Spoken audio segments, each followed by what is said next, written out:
বাংলাদেশ বনাম নেদারল্যান্ডসের মধ্যকার টি-20 ক্রিকেট ম্যাচে আপনাদেরকে স্বাগতম।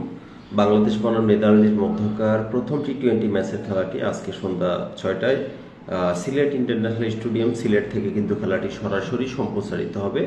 বাংলাদেশ ক্রিকেট দল তাদের সম্পূর্ণ একাদশ কিন্তু ঘোষণা করেছেন। তানজিদ হাসান তামিম রয়েছেন, পারভেজ হোসেন ইমন রয়েছেন, লিটন কুমার দাস রয়েছেন, তাওহিদ হৃদয় কিন্তু রয়েছেন, জাকের আলী অনিক রয়েছেন, শামীম হোসেন পাটোয়ারি রয়েছেন, শেখ মাহাদি রয়েছেন এবং রিশাদ হুসাইন, তানজিম হাসান সাকিব রয়েছেন, শরীফুল ইসলাম, মোস্তাফিজুর রহমান রয়েছেন, মোহাম্মদ সাইফুদ্দিনকে কিন্তু নেওয়া হয়েছে, নাসুম আহমেদ, নুরুল হাসান সোহানকে নেওয়া হয়েছে, সাইফ হাসান এবং তাসকিন আহমেদ কিন্তু রয়েছেন বাংলাদেশের একাদশে।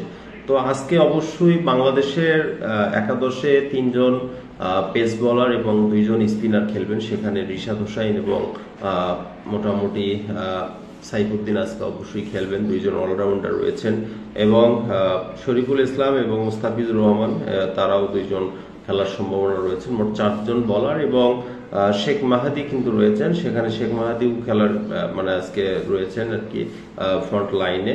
তো মোটামুটি আজকে বাংলাদেশের জন্য শুভকামনা। খেলা শুরু হবে মোটামুটি সন্ধ্যা 6টায়। আপনারা টি স্পোর্টসের মাধ্যমে বাংলাদেশ বনাম নেদারল্যান্ডের প্রথম টি-20 ক্রিকেট ম্যাচটি সরাসরি দেখতে পাবেন। ধন্যবাদ সকল।